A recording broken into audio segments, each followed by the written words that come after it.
53 برس کی عمر میں آپ نے مکہ سے مدینہ کی ہجرت فرمائی اور 10 برس آپ نے مدینہ میں قیام فرمایا۔ 11 ہجری میں آپ حج کے لیے تشریف لے گئے اور یہ صورت آئی 11 تاریخ کو 11 حج کے ذوالحج، اذا جاء نصر اللہ والفتح۔ اس میں اشارہ تھا کہ میرے نبی آپ کا مشن مکمل ہو چکا ہے، اب آپ ہمارے پاس آنے کی تیاری فرمائیں۔ 29 محرم صفر 29 صفر عصر کی نماز کے بعد ایک جنازہ تھا۔ اس جنازے کو پڑھانے کے بعد اس کو دفن کے لیے آپ جنت البقیع تشریف لے گئے۔ وہاں سے واپس ہونے لگے تو سر درد اٹھا اور وہ درد ایک دم بڑھنا شروع ہوا، اور اس دن باری حضرت عائشہ کے گھر کی تھی، تو آپ گھر میں تشریف لاتے لاتے درد کے ساتھ بخار، تیز درد، تیز بخار، اور 14 دن 12 ربیع 29 30 2 دن یہ اور 12 دن اگلے 14 دن آپ نے بیماری دیکھی، مسلسل سر درد اور مسلسل بخار۔ اور روزانہ آپ جب گھر بدلتے، اس وقت 9 بیویاں زندہ تھیں، تو آپ پوچھتے کل کس کی باری ہے، کل کس کی باری ہے؟ جی میمونہ کی ہے۔ اگلا دن کل کس کی باری؟ جی حفصہ کی ہے۔ کل کس کی باری ہے؟ ام سلمہ کی ہے۔ تو بیگمات نے اس سے سمجھا کہ اللہ کے نبی یہ چاہتے ہیں کہ میں بیماری کے دن عائشہ کے پاس گزاروں، ورنہ آپ کو تو خود پتہ ہے کل کس کی باری ہے، پرسوں کس کی باری ہے، ترسوں کس کی باری ہے۔ تو حضرت میمونہ کے گھر میں آپ تشریف فرما تھے، تو ساری باقی 7 بیگمات جمع ہوئیں اور انہوں نے آ کے عرض کی، یا رسول اللہ، جب تک آپ بیمار ہیں آپ عائشہ کے پاس آرام فرمائیں، اور جب اللہ آپ کو شفا دے دے تو پھر ہماری ترتیب کو آپ دوبارہ شروع فرما دیں۔ تو آپ نے سب کا شکریہ ادا کیا، علی اور عباس کو بلایا، ان کے کندھوں پہ آپ نے یوں ہاتھ رکھے اور آپ کے پاؤں یوں زمین پہ لگ رہے، آپ پورا پاؤں نہیں لگا پا رہے تھے کمزوری سے، یہ پوزیشن تھی اس طرح۔ اور یہ پیر کا دن تھا، آپ حضرت عائشہ کے گھر میں داخل ہوئے اور اگلے پیر کو حضرت عائشہ کے گھر میں آپ اپنے اللہ کے پاس چلے گئے۔ آخری ہفتہ آپ نے حضرت عائشہ کے گھر میں گزارا۔ صحابہ ملاقات کے لیے حاضر ہوئے تو آپ ان کو دیکھ کے رونے لگے اور فرمایا کہ میں تمہیں اللہ کے سپرد کرتا ہوں، اللہ تمہاری حفاظت کرے، اللہ تمہارا ساتھی ہو، آواکم اللہ، حفظکم اللہ، نصرکم اللہ، بہت دعائیں دی۔ آپ کے جانے میں 5 دن باقی تھے، تو آپ نے فرمایا مجھے 7 کنوؤں کے پانی سے غسل کرواؤ۔ تو 7 کنوؤں سے پانی لایا گیا مشکیزوں میں بھر کے۔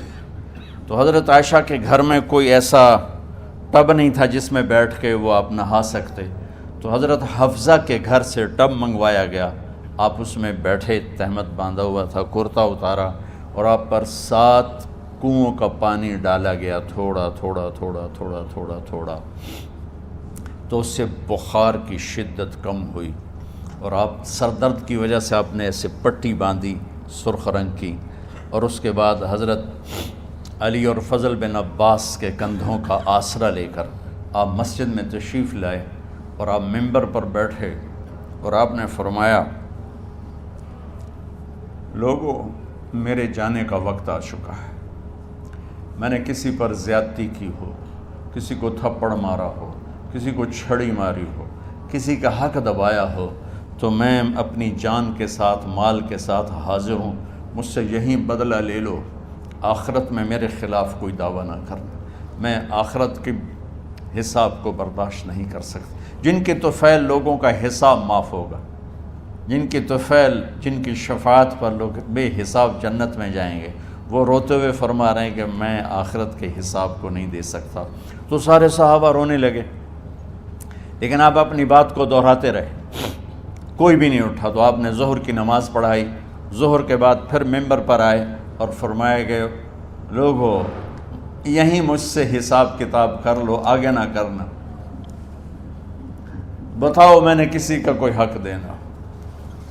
ایک صحابی کھڑے ہو، یا رسول اللہ آپ نے میرے 3 روپے دینے ہیں، 3 درہم۔ تو آپ نے فرمایا دینے ہوں گے ضرور، پر مجھے یاد نہیں، بتاؤ گے کس طرح دینے ہیں؟ کہ یا رسول اللہ آپ کے پاس سائل آیا تھا، آپ سے مانگا، آپ کے پاس تھے نہیں، تو آپ نے مجھ سے کہا تیرے پاس کچھ ہیں؟ تو میرے پاس 3 درہم تھے، تو آپ نے فرمایا تو دے دے، میں بعد میں ادا کر دوں گا۔ تو ہاں یاد آ گیا۔ تو میرے نبی کے گھر میں تو تیل نہیں تھا، ایک چھٹانگ جس سے چراغ جلتا، پیسہ کہاں سے آتا؟ تو آپ کے سامنے آپ کے کزن فضل بن عباس کھڑے تھے، آپ نے فرمایا فضل میرا قرضہ ذمے لیتے ہو؟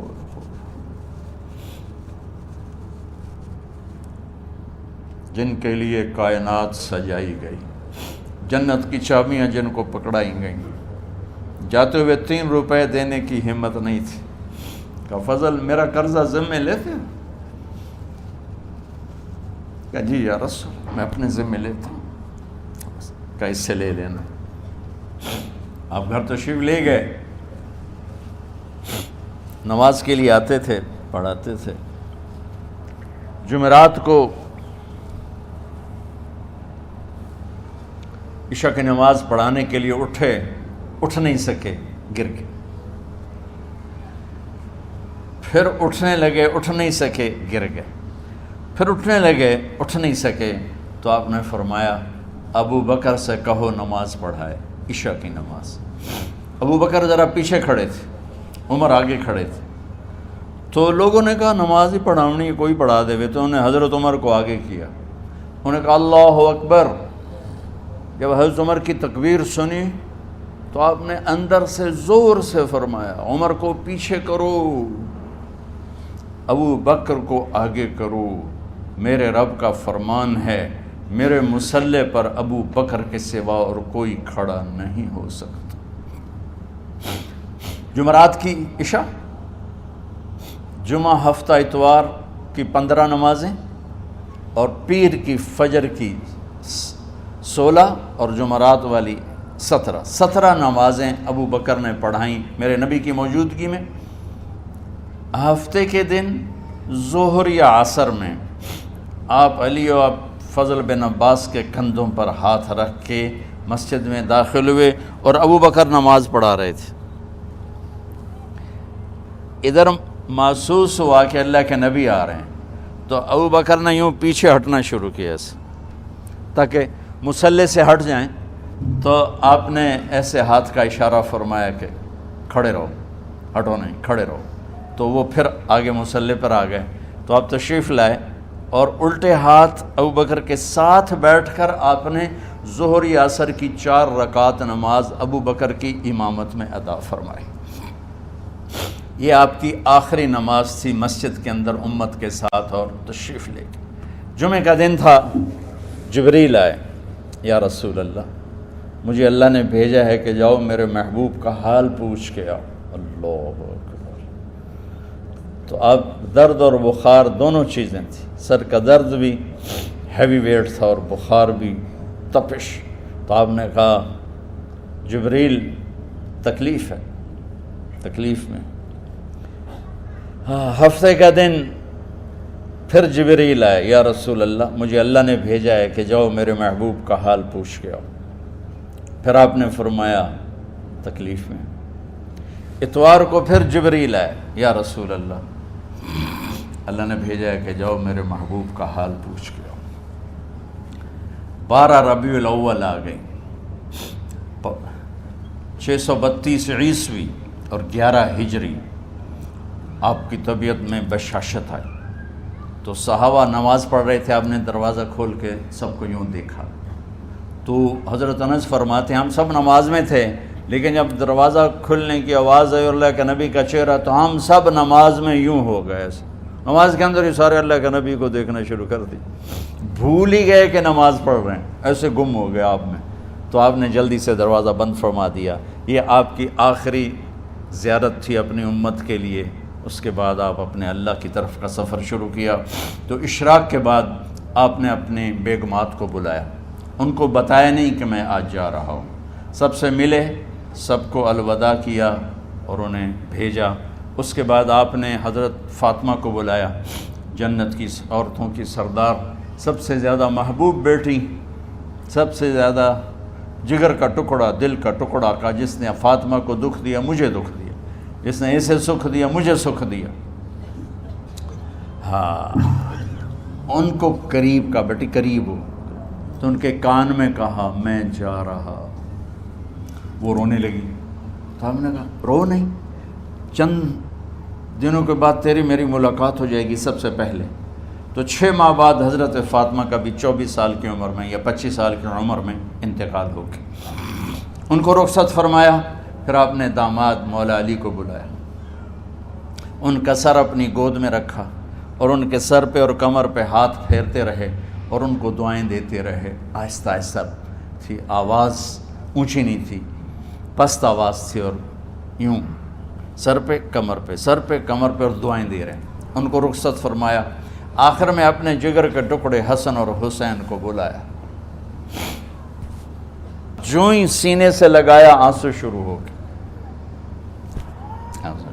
بیویوں کو رخصت کیا، خاموش، بیٹی کو رخصت کیا، خاموش، داماد کو رخصت کیا، خاموش۔ جو ہی بچوں کو سینے سے لگایا تو آپ کے آنسو نکلنا شروع ہوئے کہ ایک زہر میں تڑپ تڑپ کے مرے، ایک کا سر کٹ کے نیزے پہ چڑھا۔ میرے نبی آگے آنے والے زمانے میں دیکھ رہے تھے کہ میرے بچوں کے ساتھ کیا ہونے والا ہے، اس پر آپ بے قرار ہو کر روئے، بولے کچھ نہیں۔ ان کو بھی رخصت فرما دی۔ جب وہ چلے گئے تو جبریل آ گئے، یا رسول اللہ، باہر ملک الموت دروازے پر کھڑا ہے، اندر آنے کی اجازت چاہتا۔ تو آپ نے فرمایا آ جائے، میں نے کب روکا؟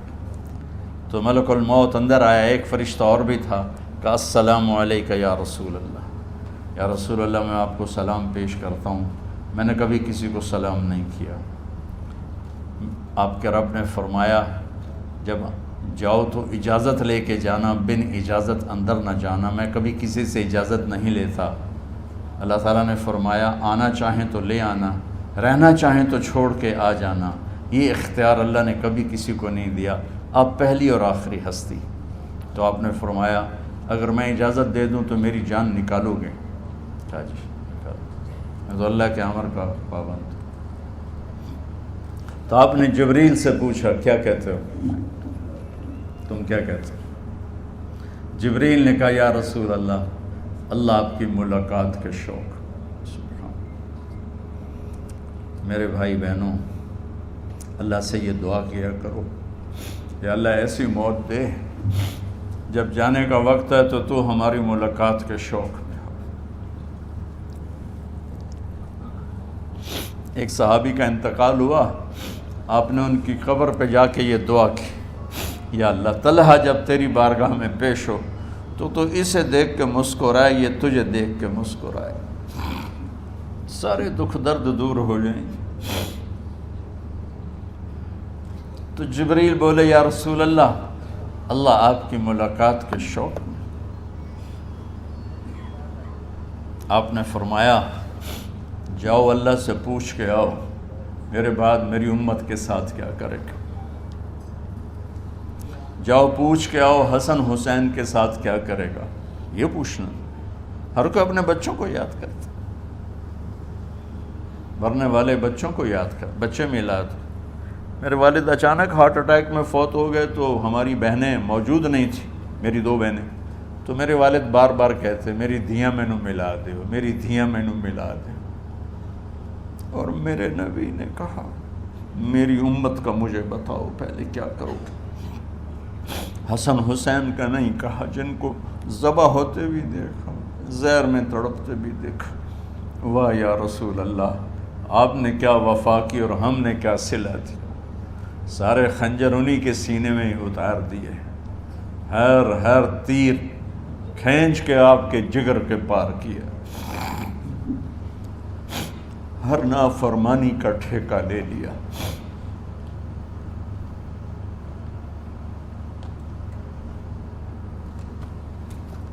آؤ پوچھ کے آؤ میرے بعد میری امت کا کیا کرے گا. تو جبریل جا کر پیغام لائے کہ اللہ تعالیٰ فرما رہے ہیں ہم آپ کی امت کو تنہا نہیں چھوڑیں گے. میرے رب کی عزت کی قسم خواتین و حضرات، میرے رب کی عزت کی قسم، میرے نبی یہ بات نہ اٹھاتے تو کوئی ہم میں خنزیر بنتا، کوئی بندر ہو جاتا، کوئی کتا ہو جاتا، کوئی سانپ بچھو بن جاتا. اس کملی والے پہ درود و سلام پڑھو جس نے اولاد کو پیچھے کر کے تمہیں اللہ سے مانگا. جب تک اللہ نے یہ نہیں کہا کہ آپ کی امت کے بارے میں راضی کر دوں گا، آپ نے فیصلہ نہیں کیا کہ چلو ملک الموت اللہ کی تقدیر کو پورا کرو. اور جاتے ہوئے 2 نصیحتیں فرمائیں، وہ بھی بچوں کے لیے نہیں، بیویوں کے لیے نہیں، امت کے لیے. الصلاۃ وما ملکت ایمانکم، اے میری امت نماز نہ چھوڑنا، نوکروں سے اچھا سلوک کر. حقوق اللہ نماز، حقوق العباد غریب لوگ کا فرمایا غریبوں پہ ترس کھانا، اپنے نوکر ملازم غلاموں پہ ترس کھانا، اور نماز نہ چھوڑنا، نماز نہ چھوڑنا، نماز نہ چھوڑنا، نماز آخر الفاظ سے نماز نہ چھوڑنا، نماز نہ چھوڑنا، نماز نہ چھوڑنا. اور اب حضرت عائشہ کے سینے پر اس طرح نیم دراز تھے. حضرت عائشہ یوں سیدھا بیٹھی ہوئی تھی. اب فرمایا کل مجھے فخر حاصل ہے، مات فی سحری و نحری، میرے نبی نے میری گردن اور سینے کے درمیان اللہ کو جان پیش کی. آپ اس طرح نیم دراز تھے. تو تھوڑی دیر پہلے عبد الرحمن بن عوف آئے، آپ کے عبد الرحمن بن ابو بکر آئے، آپ کے ہاتھ میں تازہ مسواک تھا. تو آپ مسواک بہت فرماتے تھے. تو آپ اتنے کمزور ہو چکے تھے کہ بولا نہیں جا رہا تھا. تو آپ کی نظریں مسواک پہ ٹک گئیں، دیکھے جا رہے ہیں، مسواک کو دیکھے جا رہے ہیں. حضرت عائشہ نے محسوس کیا کہ نظریں مسواک پر ہیں. تو کہا یا رسول اللہ اب مسواک کرنا چاہتے ہیں. تو آپ نے تو حضرت عائشہ نے اب بھائی سے لے کر وہ لکڑی اور اپنے منہ میں چبائی اور آپ کے منہ میں اس طرح کر کے خود چلائی. کہا میں وہ خوش قسمت ہوں جس کا لعاب آخری غذا تھی جو میرے نبی کے منہ میں گیا، وہ حضرت ام عائشہ کا لعاب مبارک تھا.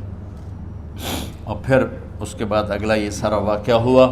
تو آپ نے کہا الصلاۃ وما ملکت ایمانکم، ایک نماز نہ چھوڑنا، ایک اپنے نوکر نوکرانی غلاموں سے اچھا سلوک کرنا، اور پھر اللہم الرفیق الاعلی، یا اللہ بلا لے. جب آپ نے اعلان کیا کہ چلو تقدیر کو پورا کرو، تو جبریل بھی غمگین ہو کر کہنے لگے یا رسول اللہ پھر میرا بھی آج دنیا میں آخری دن ہے، آج کے بعد میں بھی کبھی اس دنیا میں لوٹ کے نہیں آؤں گا، یعنی وحی کے ساتھ. آپ کی آنکھیں بند ہوئیں. حضرت عائشہ رضی اللہ تعالیٰ عنہ کی چیخ نکلی تو ساری بیگمات دوڑی آئیں. تو آپ کی منزل پوری ہو چکی تھی. تو آپ کو لٹایا گیا اور چادر ڈال دی گئی. ابو بکر رضی اللہ تعالیٰ عنہ اپنی دوسری بیگم کے پاس گئے تھے، عوالی، 3-4 میل. پتہ چلا تو وہاں سے گھوڑے پر وہ دوڑتے ہوئے آئے اور آ کر آپ کے ماتھے سے چہرے سے کپڑا ہٹایا اور آپ کے ماتھے پر بوسہ لیا. تو آپ کے آنسو ماتھے پر گرے. کوا و نبیہ وا خلیلا وا صفیہ، ہائے میرا نبی، ہائے میرا دوست، ہائے میرا خلیل، ہائے میرا جگر. کہ یا رسول اللہ آج کے بعد آپ کوئی دکھ نہیں دیکھیں. جب آپ درد سے بے قرار تھے اور بی بی فاطمہ رضی اللہ تعالیٰ عنہ ساتھ بیٹھی تھیں، تو آپ کی بے قراری کو دیکھ کر وہ رونے لگی کہ ہائے میرے ابا کا درد، ہائے میرے ابا کا درد. تو میرے نبی نے کہا ما علی ابی کی کرب بعد اليوم، بیٹی آج تیرے باپ کے دکھ کا آخری دن ہے، آج کے بعد کوئی دکھ نہیں دیکھیں گے. تو صدیق نے کہا آپ آج کے بعد کوئی دکھ نہیں دیکھیں گے. اب تشریف لے گئے مسجد میں تو کوہرام مچا ہوا تھا، کچھ گمسم تھے، اور عمر رضی اللہ عنہ تلوار اٹھائے ہوئے تھے. جو کہے گا اللہ کا نبی فوت ہوگا میں سر اڑا دوں گا، وہ فوت نہیں ہوئے، وہ اللہ کے پاس گئے. ایک جنونی کیفیت پیدا ہوگی، وہ واپس آئیں گے، سارے کفار سے جہاد کریں گے. تو ابو بکر ممبر پر آئے، کہا عمر بیٹھ جاؤ. عمر کہنے لگے نہیں بیٹھتا، انکار نہیں بیٹھتا، اور تلوار ایسے. سبحان اللہ، واہ صدیق واہ. آپ نے ممبر پہ کھڑے ہو کر، کیا سونے سے بھی لکھے جائیں تو کم ہے، قیمت اس سے زیادہ ہے. میرے صدیق نے کہا لوگو من کان یعبد محمدا فإن محمدا قد مات، جو محمد کی پوجا کرتے تھے تو آج محمد کو اللہ نے موت دی تھی۔ ومن کان یعبد اللہ فإن اللہ حی لا یموت، اور جو اللہ کی پوجا کرنے والے ہیں وہ یاد رکھو ان کا اللہ زندہ ہے، موت سے پاک۔ پھر آپ نے انک میت وانہم میتون، میرے محبوب آپ کو بھی موت آئے گی اور ان سب کو موت آئے گی۔ حضرت عمر فرماتے ہیں جب میں نے یہ آیت سنی تو میں یوں نہیں گرا، ایسے گرا سیدھا، ٹانگوں سے جان نکل گئی تو یوں گرے ایسے یوں، اور کہنے لگے مجھے یقین ہو گیا کہ موت آ گئی اور اللہ کے نبی ہمیں چھوڑ کے چلے گئے۔ غسل کون دے، کیسے دے؟ اہل بیت نے غسل دینا تھا۔ آپ کے کپڑے اتار کے غسل دیا جائے یا جو آپ نے کپڑے پہنے ہیں اسی میں غسل دیا جائے تو پریشان ہے، کیا کیا جائے؟ سب پہ اونگ طاری ہو گئی، ایک دم سب کو نیند آئی اور غیب سے آواز آئی کہ ہمارے نبی کو کپڑوں سمیت غسل دیا جائے۔ آپ کے بدن مبارک سے کپڑا نہیں اتارا، کوئی اتارے نہیں، تو اس آواز پر سارے بیدار ہوئے۔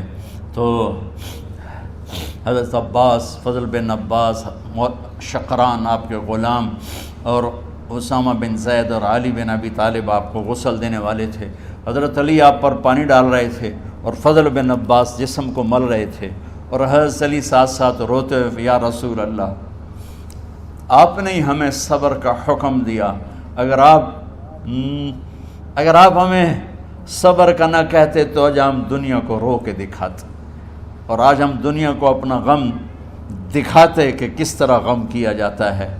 اور یا رسول اللہ آپ کے جانے پر وہ نقصان ہے جو قیامت تک نہ پہلے ہوا نہ بعد میں ہوگا کہ آپ کے بعد نبوت کا دروازہ بند ہو گیا۔ اس طرح پانی بھی ڈال رہے تھے اور روتے بھی جا رہے تھے، اور فضل بن عباس وہ آپ کے پہلو بدل کر ہاتھ مل رہے تھے، ہاتھوں سے مل رہے تھے۔ قبر کے کھودنے کا وقت آیا تو وہ لحد ہوتی ہے، کھڈا کھود کے پھر سائیڈ میں کھڈا کھودا جاتا ہے، اور ایک ہوتا اسٹریٹ جیسے ہمارے ہاں ڈال کے اوپر وہ سلیب ڈال دیتے ہیں، تو کیسے بنائی جائے؟ تو ابو طلحہ رضی اللہ تعالیٰ عنہ قبر بناتے تھے وہ والی لحد والی، تو فرمایا جو پہلے آ جائے گا نا وہی قبر تیار کر لے۔ تو ابو طلحہ پہلے آ گئے تو لحد والی قبر تیار کی گئی، اور آپ کے کفن دینے کے بعد وہی وہ سب چلے گئے۔ اس کے بعد باری باری اہل بیت، ان کی خواتین، ان کے بچے، پھر مہاجرین، ان کے خواتین، ان کے بچے، ان کے نوکر، پھر انصار، ان کی خواتین، ان کے بچے، ان کے نوکر۔ تو پیر اور منگل یہ 2 دن سارے گزر گئے، اور منگل کو عشاء کے بعد جا کر یعنی بدھ کی رات آپ کی تدفین کا وقت آیا۔ تو جب آپ کو قبر میں اتار دیا گیا تو مغیرہ بن شعبہ رضی اللہ عنہ کھڑے تھے، انہوں نے اپنی انگوٹھی اتار کے اندر پھینک دی لحد۔ تو پھر کہنے لگے علی یہ میری انگوٹھی نیچے گر گئی ہے، اٹھا لوں۔ ایک بہانہ کیا نبی کو بوسہ لینے کا، انگوٹھی پھینک کر فرمانے لگے علی وہ میری انگوٹھی گر گئی ہے، اٹھا لوں۔ سب دیکھ رہے تھے کہ پڑی ہوئی کہاں اٹھا لو، تو انگوٹھی کیا اٹھانی تھی، نیچے جا کر اللہ کے نبی کو لپٹ کے اور دھاڑ دھاڑ رونا شروع کیا۔ سب صحابہ کی چیخیں نکال دی۔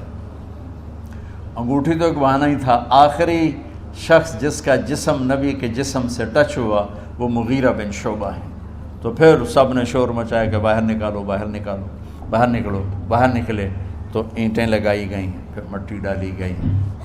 تو جب واپسی ہوئی تو حضرت انس گزرے تو حضرت فاطمہ کھڑی تھیں، طابت نفوسکم ان حسیتم علی رسول اللہ التراب۔ انس کس جگر کے ساتھ تم نے نبی کو مٹی میں چھپا دیا، کس جگر کے ساتھ تم نے نبی کو مٹی میں چھپا دیا۔ اللہ سے ملا دے۔ قبر دیکھنے کو خوفناک ہے، اگر اللہ راضی ہے، جب کبھی قبر سے ڈر لگتا ہے، بہت ہی لگتا ہے، تو خیال آتا ہے اگر اللہ راضی ہے پھر تو مسئلہ ہی کوئی نہیں ہے، چونکہ اللہ نے اپنے محبوب کو بھی قبر میں اتارا۔ یہ نہیں کہا کہ ایک خوبصورت بیڈ روم بنا کے اس میں لٹا دو، کہا قبر میں اتارو۔ اگر اللہ راضی ہے تو مرنے والی ہو یا مرنے والا ہو تو مزے ہی مزے ہیں.